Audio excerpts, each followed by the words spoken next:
आइए तो पढ़ते हैं हम लोग हिंदी का पहला चैप्टर जिसका नाम है बातचीत। ठीक है, और बातचीत इसमें बताया गया है कि लेखक बताते हैं कि बातचीत किस तरह से किया जाता है उसके बारे में लिखे हैं। और इसके पहले थोड़ा सा पढ़ लेते हैं क्या बातचीत आखिर है क्या, कि बातचीत एक विधा है। क्या है? बातचीत जो है एक विधा है।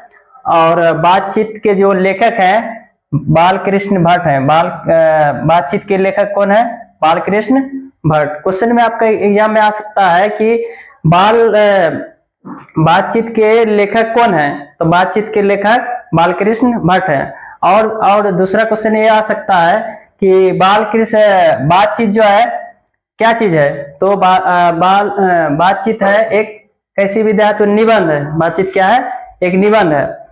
उसके बाद पढ़ेंगे कि लेखक बालकृष्ण भट्ट का जन्म जो है वह हुआ था 23 जून 1844 ईस्वी में।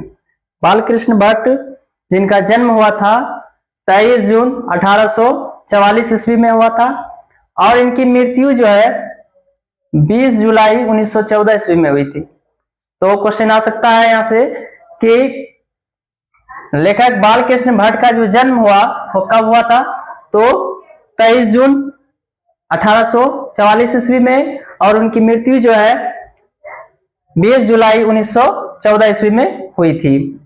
उनकी माता का नाम पार्वती देवी। उनकी माता का नाम क्या है? पार्वती देवी। क्वेश्चन में आ सकता है ऑब्जेक्टिव में कि बालकृष्ण भट्ट का माता का नाम क्या था। बालकृष्ण भट्ट के माता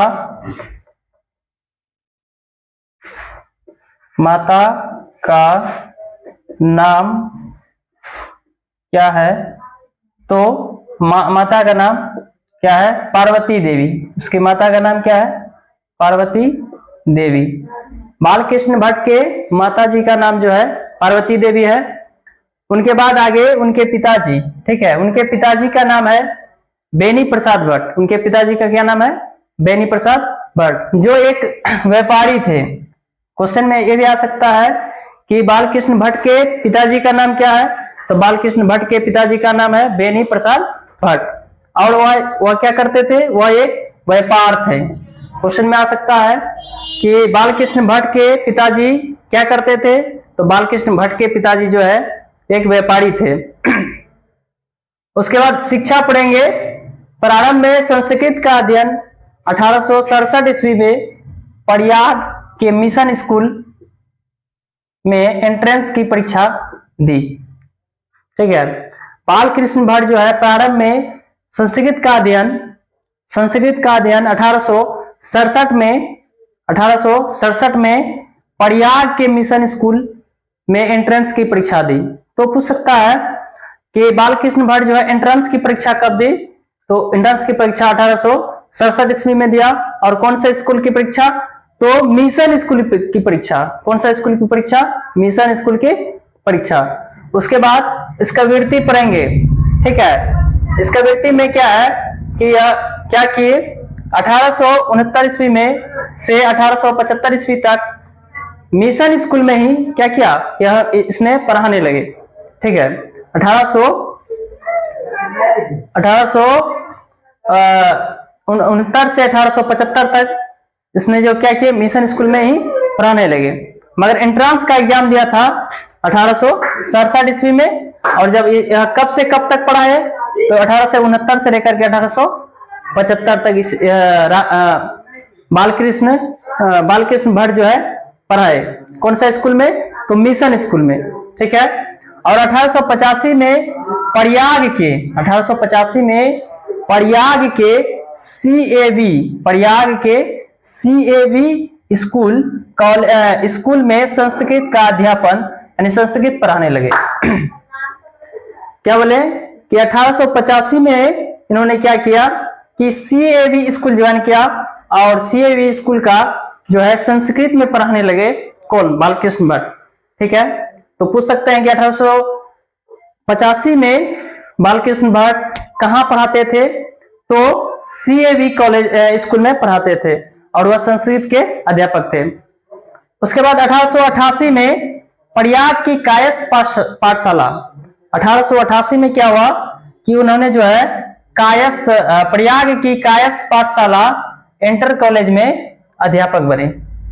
1885 में सीएवी कॉलेज में पढ़ाए, जबकि 1888 में कायस्थ पाठशाला इंटर कॉलेज में अध्यापक बने।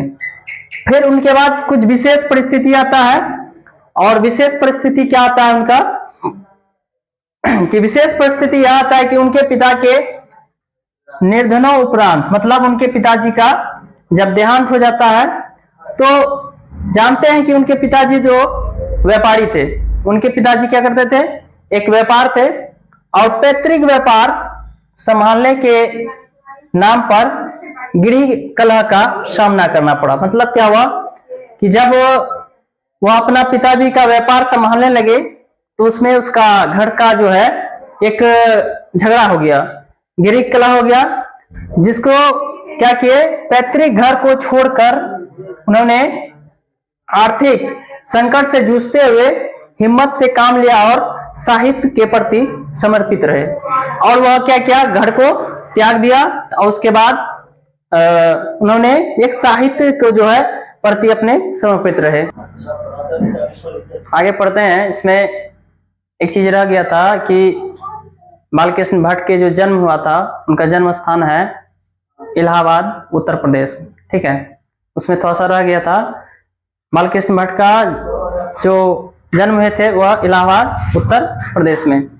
अब आगे पढ़ते हैं इसका कि रचनात्मक सक्रियता क्या था इनका रचनात्मक सक्रियता जो क्या था। भारतेंदु हरिश्चंद्र की प्रेरणा से हिंदी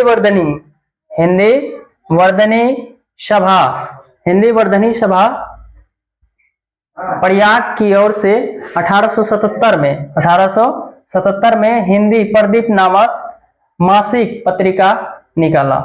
तो इससे एग्जाम में पूछ सकता है ऑब्जेक्टिव में कि हिंदी प्रदीप नामक मासिक पत्रिका जो है कब निकाला, तो 1877 में। और कहां पे, हिंदी वर्धनी सभा प्रयागराज की ओर से जो है 1877 में हिंदी प्रदीप नामक मासिक पत्रिका का निकाला गया। और इसे जो है ना टोटल चला जो है 33 वर्षों तक। हिंदी प्रदीप नामक मासिक पत्रिका जो है कितने वर्ष तक चला, तो 33 वर्ष तक चला, ठीक है। क्वेश्चन आ सकता है ऑब्जेक्टिव में कि हिंदी प्रदीप नामक मासिक पत्रिका कितने वर्षों तक चला, तो 33 वर्षों तक चला। और यह हिंदी प्रदीप नामक मासिक पत्रिका जो है कब निकाला गया था, तो 1877 में निकाला गया था इसका। और इसका रचनाएं, आप आते हैं रचनाएं में, रचनाएं पढ़ेंगे। रचनाएं में से इनके प्रमुख रचना था रहस्य कथा, ठीक है। प्रमुख रचना जो था इनका उपन्यास हुआ करता था रहस्य कथा। और उसके बाद था नूतन ब्रह्मचरी। उसके बाद 100 अजान एक सुजान।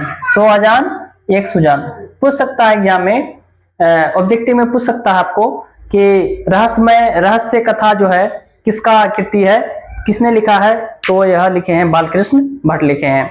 उसके बाद दूसरा पूछ सकता है कि नूतन ब्रह्मचरी किसने लिखा है, तो बालकृष्ण भट्ट लिखे हैं। उसके बाद 100 अजान एक सुजान भी आई है, ये भी वेरी वेरी इंपॉर्टेंट है। यह एग्जाम में पूछा गया भी है कि 100 अजान एक सुजान किसकी कृति है, तो यह बालकृष्ण भट्ट की कृति है। उसके बाद गुप्तवेरी, उसके बाद आता है गुप्तवेरी। उसके बाद क्या आता है, गुप्तवेरी जो भी लिखे हैं वह बालकृष्ण भट्ट लिखे हैं। गुप्तवेरी किसने लिखे हैं, बालकृष्ण भट्ट लिखे हैं। उसके बाद रसातल यात्रा एग्जाम में पूछ सकता है आपको ऑब्जेक्टिव में कि रसातल यात्रा के लेखक कौन है, तो रसातल यात्रा के लेखक हैं बालकृष्ण भट्ट हैं। उसके बाद उचित दक्षिणा भी लिखे हैं बालकृष्ण भट्ट लिखे हैं। उचित दक्षिणा किसने लिखा है, बालकृष्ण भट्ट लिखे हैं। उसके बाद हमारी घड़ी भी लिखा है कौन, बालकृष्ण भट्ट लिखे हैं।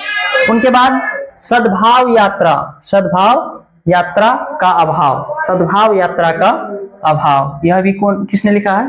तो बालकृष्ण भट्ट लिखे हैं। तो बालकृष्ण भट्ट की रचनाएं जो है, थोड़ा सा फिर से एक बार रिपीट किया जाएगा कि बालकृष्ण भट्ट का यात्रा कौन कौन से है? तो रहस्य कथा, ठीक है, रहस्य कथा किसने लिखा है? तो बालकृष्ण भट्ट लिखे हैं। उसके बाद रसातल यात्रा, एग्जाम में पूछ सकता है कि रसातल यात्रा के लेखक कौन है? तो रसातल यात्रा के लेखक हैं बालकृष्ण भट्ट। उसके बाद उचित दक्षिणा, उचित दक्षिणा के लेखक कौन है? बालकृष्ण भट्ट हैं। उसके बाद जो है हमारी घड़ी का भी लेखक कौन है? बालकृष्ण भट्ट है। और सद्भावना यात्रा का अभाव भी इसी ने लिखा है। यह जो है भारतेंदु हरिश्चंद्र की युग का माना जाता है, ठीक है, यह भारतेंदु हरिश्चंद्र युग के कवि हैं। यह इसका जो है भारतेंदु हरिश्चंद्र के युग के समय के कवि हैं बालकृष्ण भट्ट। तो एग्जाम में पूछ सकता है कि यह बालकृष्ण भट्ट जो है कौन से युग के कवि हैं? तो भारतेंदु हरिश्चंद्र युग के कवि हैं। उसके बाद नाटक में पढ़ते हैं कि यह नाटक भी लिखे हैं। बालकृष्ण भट्ट नाटक भी लिखते थे और उनके नाटक में से कुछ प्रमुख जो है नाटक हैं पद्मावती। पद्मावती किसके नाटक हैं? तो बालकृष्ण भट्ट के नाटक हैं। उसके बाद शिशुपाल वध, शिशुपाल वध भी बालकृष्ण भट्ट लिखे हैं। उसके बाद सीता उपन्यास, सीता वनवास जो है बालकृष्ण भट्ट लिखे हैं। उसके बाद मेघनाथ वध भी बालकृष्ण भट्ट। और रेल का विकट खेल भी एक नाटक है जो किसने लिखा है? तो बालकृष्ण भट्ट लिखे हैं। उसके बाद बाल विवाह, उसके बाद क्या है? बाल विवाह। और बाल विवाह को जो लिखे हैं वह कौन लिखे हैं? बालकृष्ण भट्ट लिखे हैं, जो एक क्या है? नाटक है। आइए नाटक में फिर से एक बार देखते हैं कि नाटक कौन कौन सा है इनका। तो नाटक में है पद्मावती, ठीक है, नाटक में है शिशुपाल वध। उसके बाद सीता वनवास क्या है? एक नाटक है जिसको लिखे हैं कौन? बालकृष्ण भट्ट लिखे हैं। उसके बाद मेघनाथ वध कौन लिखे हैं? बालकृष्ण भट्ट लिखे हैं। उसके बाद रेल का विकट खेल किसने लिखा है? तो बालकृष्ण भट्ट लिखे हैं। उसके बाद बाल विवाह भी किसने लिखा? तो बालकृष्ण भट्ट लिखे हैं। उसके बाद आते हैं इसका निबंध में से पढ़ेंगे कि निबंध जो है 1000 के आसपास निबंध, जिनमें से 100 से ऊपर जो है 100 से ऊपर बहुत ही महत्वपूर्ण भट्टमाला, जिसको जो है भट्ट निबंध माला के नाम से 2 खंडों में संग्रहित किया गया है। आपको पूछ सकता है कि बालकृष्ण भट्ट का जो निबंध माला है वो किस में संग्रहित है? तो वह है भट्ट निबंध माला में संग्रहित है, जो 1000, जो कितना है? 1000 के आसपास है। और 1000 के आसपास, जिनमें से 100 से ऊपर महत्वपूर्ण है इनके। और उसमें से 2 खंडों में, इसमें से कितना खंडों में? 2 खंडों में क्या है? इसको विभक्त किया गया है। पूछ सकता है आपको एग्जाम में कि बालकृष्ण भट्ट के जो 1000 निबंध है उनको कितने खंडों में बांटा गया है? तो 2 खंडों में बांटा गया है। और उसके जो है 1000 में से 100 को जो है वह जो लिखे हैं वह भट्ट निबंध माला में लिखे गए हैं। उसके बाद भारतेंदु युग के 2-3 प्रमुख साहित्यकारों में से एक थे। भारतेंदु युग के 2-3 साहित्यकारों में से एक थे कौन? बालकृष्ण भट्ट जो थे भारतेंदु युग से थे। और भारतेंदु युग के 2-3 में से एक लेखक जो थे वह कौन थे? बालकृष्ण भट्ट थे। उसके बाद बालकृष्ण भट्ट एक क्या थे? गद्यकार थे। क्या थे? गद्यकार। मतलब गद्यकार का होता है जो कहानी लिखते हैं, ठीक है, उसको गद्यकार कहते हैं। और बालकृष्ण भट्ट क्या थे? एक गद्यकार थे। आचार्य रामचंद्र शुक्ल ने इसको जो है निबंधकार के रूप में उन्हें अंग्रेजी साहित्य के एडिशन और स्टील की श्रेणी में रखा था। बोलेगा एग्जाम में आपको आ सकता है ऑब्जेक्टिव में कि बालकृष्ण भट्ट को अंग्रेजी साहित्य के एडिशन और स्टील की श्रेणी में किसने रखा था? तो वह रखे थे आचार्य रामचंद्र शुक्ल ने। ठीक है, तो आज तक यहाँ तक था। बहुत बहुत धन्यवाद।